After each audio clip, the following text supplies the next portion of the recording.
Halo semua, kali ini gue bakal ngebahas tentang beberapa kesalahan bagi pemula ketika mereka baru mulai buat bisnis gitu. Ini disclaimer dulu, gue bukan mau ngajarin juga sih, lebih pengen sharing aja. Dan juga kalau misalnya menurut kalian gue belum layak untuk bikin video kayak gini, it's okay. Karena menurut gue pribadi, kalau misalnya gue pelajari dari orang, kalian harus pelajari dari apa yang dia omongin, bukan dari siapa yang ngomong. Maka kalau misalnya ada orang sharing kayak gini, kalau misalnya ada kurang setuju bisa di drop komen di bawah supaya kita bisa saling komen ya, saling share gitu. Gimana pengalaman pribadi, gimana juga yang lebih baik untuk di masa yang akan datang gitu untuk bisnis ini. Yang pertama di sini ada kesalahan beberapa banyak orang di beberapa awam-awam bisnis ya. Karena misalnya awal-awal banget nih, ini beginner banget, jadi bukan kalau misalnya kalian yang udah gede, yang udah omsetnya ratusan atau miliaran, ya mungkin gak relate, is okay. Jadi yang pertama itu adalah pisahin rekening. Karena banyak banget orang-orang pembisnis itu tuh yang nggak misahin rekeningnya. Mereka masih yang beginner banget lah, masih yang coba-coba gitu, gimana sih bisnis segala macam. Nah ini yang paling pertama kalian harus lakukan ini. Lo tuh harus misahin antara rekening pribadi dan juga rekening bisnis atau rekening usaha gitu. Biar kalian tuh nggak gampang tergiur atau kayak ngelihat, oke, duit gue banyak, jadi gue pakai ini, pakai itu. Nggak, itu masih uang usaha lo.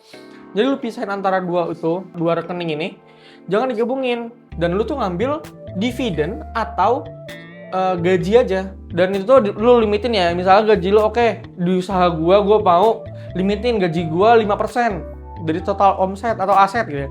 Pokoknya total aset cuma 5% doang misalnya. Ini misal. Bisa 5% dari gaji. Jadi kalau misalnya mau naikin gaji, otomatis lu harus naikin dulu tuh berapa aset usaha lu. Jadi kalau misal lu gabungin gitu ya, lu bakal bingung sendiri. Karena apa? Karena lu malah kepake uang usaha, malah pakai akhirnya usaha lu nggak bisa growth. Usaha lu nggak bisa membesar gitu. Karena ya uangnya kepake sama diri lu langsung. Lu nggak bisa ngolah uang itu sekaligus dua-duanya kan. Ini kan harus dipisah keduanya biar lu tahu kayak yang mana hak gue, yang mana yang harus gue pakai, mana yang enggak. Ini lu pisahin, lu fokus gimana cara naikin asetnya, naikin duitnya, naikin penghasilannya, omset, laba bersihnya. Nah selanjutnya, lu harus fokus naikin income-nya. Kalau misalnya di keuangan itu, pastinya lu harus naikin income, naikin omset, gimana pun caranya lu cari tahu gimana caranya usaha gue bisa naik. Itu harus lu pikirin. Misalnya lu malah terlalu fokusnya sama produk, misalnya kayak yang sesi sebelumnya, lu terlalu fokus produk, akhirnya lu nggak tahu gimana cara jualannya. Nah ini bakal menghancurkan ini juga kan. Ini bakal berbahaya. Karena kalau misalnya kalian bisa naikin income-nya, naikin terus pemasukannya, otomatis usaha kalian bakal growth. Kalian sendiri juga bakal berusaha lebih baik lagi. Karena apa? Karena gaji kalian naik juga. Nah, ini banyak yang malah salah fokus mereka ya. Lu harus fokusnya di labanya. Lu naikin angka labanya. Gimana caranya lu bisa press pengeluaran, naikin penghasilannya. Pokoknya kalau misal di keuangan, lu harus paling fokusnya di awal. Jangan investasi dulu. Kalau awal banget masih under 50 juta apalagi. Lu fokusnya dulu tuh dulu lah. Lu fokus gimana cara naikin labanya. Lu naikin aset lah. Naikin uang cashnya yang ada di usaha lu sendiri, lu naikin dulu tingginya sampai lu udah mentok kanan gitu, udah powerful, baru lu fokus ke yang lain. Misalnya lu masuk ke gue mau diinvestasikan berapa persen misalnya, is okay. Atau kalau misalnya yang kayak gini biasanya masih lebih fokusnya berbagi aja. Misalnya kalau misalnya gue dapat proyek gitu, gue baru bagilah 1% untuk ini misalnya, is okay. Karena masih kecil juga kan. Karena ya udah yang bisa dilakukan itu aja. Terus yang ketiga, ini lumayan banyak juga yang melakukan kesalahan. Mereka malah usaha tapi modal utang full. Mereka udah utang baru mulai usaha. Sekarang tuh banyak usaha yang modalnya nggak pakai modal gitu. Banyak cara-cara supaya gimana caranya bisa dapat duit tanpa modal. Ada caranya. Dan kita bakal buat sesi sendiri untuk membahas itu. Gimana caranya bisa dapat uang tanpa ini ya, tanpa modal, tanpa bikin bisnis tanpa modal atau usaha tanpa modal tuh ada caranya, pasti ada caranya. Jadi jangan fokus sama hutangnya. Karena apa? Karena hutang ini sendiri tuh bakal memperbudak. Ini sistem memperbudak sebenarnya. Utang itu udah sistem yang dibuat untuk memperbudak seseorang menurutku. Yang bahkan di beberapa agama nggak diperbolehkan kan, karena emang buruk gitu. Misalnya kalian aja, anggaplah kalian utang untuk bikin, gue mau beli ruko misalnya. Atau nggak mau bikin kantor. Harga kantornya 500 juta misalnya kan. Ini kalau lu hitung, ini kurang lebih kalau misalnya sampai lunas, itu kurang lebih dapat 1 eman.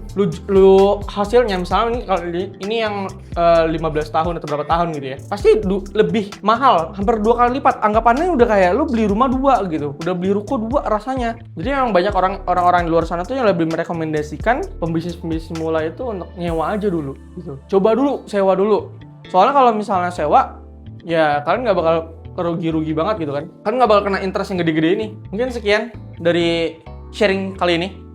Kalau misalnya ada yang mau di-sharing lagi atau dibahas, bisa di-drop di kolom komentar. Nanti kita bakal bahas bareng-bareng. Kalau misalnya nanti mungkin ada sesi untuk live juga. Mungkin ya, kalau misalnya emang banyak yang suka, kita ngebahas tentang keuangan, gimana caranya bisa ini. Sekali lagi gue, mungkin orang-orang di sini kan kalian nggak tahu ya kalau gue siapa segala macam. Kayak lu siapa sih, kayak ngebahas duit, lu sok banget sih gitu. Misalnya ngebahas tentang usaha, lu siapa, lu bisa berbisnis. Ya kita pertama, lu nggak jangan fokus sama guanya, lu jangan fokus sama orangnya, tapi lu fokus sama apa yang diucapkan, apa yang ini. Coba lu resapi, coba lu pikirkan secara logika, gimana menurut lu bener apa enggak gitu. Kalau misalnya ada yang salah, coba drop di kolom komentar, kita coba open diskusi gitu kan. Kalau misalnya emang menurut kalian gue nggak cocok atau nggak pantas untuk ngocam kayak gini, nggak usah tonton, gampang. Karena gue di sini untuk sharing juga, dan pelajaran gue bertahun-tahun tentang bisnis bisa diimplementasikan orang-orang yang awam ya. Karena gue lebih fokusnya ke orang-orang yang awal-awal berbisnis. Karena kalian banyak orang berbisnis itu takut doang sebenarnya. Takut, gue takut kalau misalnya duit gue habis, takut gue ini, takut gue itu, terlalu banyak ketakutan. Padahal kalau misalnya dia lakuin pun nggak ada yang rugi. Kalau misalnya dia bangkrut pun juga nggak bakal gimana juga gitu. Kalian terlalu banyak takut biasanya, nggak berani mulai lah, nggak berani itu ya, terlalu banyak dipikirkan, terlalu banyak yang takutnya ini takutnya itu, terlalu banyak berteori. Kalian cuman ada di otak doang. Oh kalau misalnya gue bisnis kayak gini, terlalu banyak ide tapi nggak ada eksekusi. Buat apa? Percuma. Makanya nih gue ngajar kayak gini biar kalian bisa eksekusi langsung. Kalian coba langsung eksekusi. Oke, malam ini kepikiran apa? Kalau misalnya budgetnya oke, masuk oke, langsung coba gitu. Nanti improvisasi aja langsung. Udah.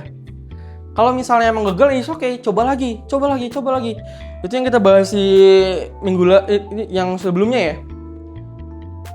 Jadi kalau misalnya kalian belum nonton yang sebelumnya, coba nonton yang sebelumnya. Itu kita ngebahas skill apa aja yang harus ada di seorang pembisnis. Kayak oke, lu harus berani coba lagi, jangan coba takut, jangan takut lah untuk mencoba gitu. Karena kita nggak tahu bisnis mana yang bakal melejit, bakal yang oke banget. Tapi yang pastinya kita harus tetap waspada tentang teknologi ya, tentang perkembangan zaman. Karena bisa jadi ntar perubahan zaman itu selalu terlalu cepat biasanya. Dan kalau misalnya lu bisa menggunakan perkembangan zaman yang sangat cepat itu menjadi batu lompatan lu, tuh bagus banget. Nah itu gimana caranya lu bisa ikutin perkembangan. Semoga yang gua ucapin itu bisa bermanfaat untuk kalian semua juga. Jika misalnya pemula, kalian semangat, nggak usah takut akan apapun. Lagian kalau misalnya rugi, apa yang salah sih gitu. Nggak ada yang rugi, pokoknya apapun yang lu lakukan tuh nggak ada yang rugi sebenarnya. Karena kalau misalnya lu rugi pun, lu tahu apa yang membuat itu rugi, dan akhirnya lu bisa dapat pelajaran. Dan lu kalau misalnya buat bisnis lagi, lu nggak bakal melakukan hal yang sama. Mungkin sekian dari gua. Terima kasih.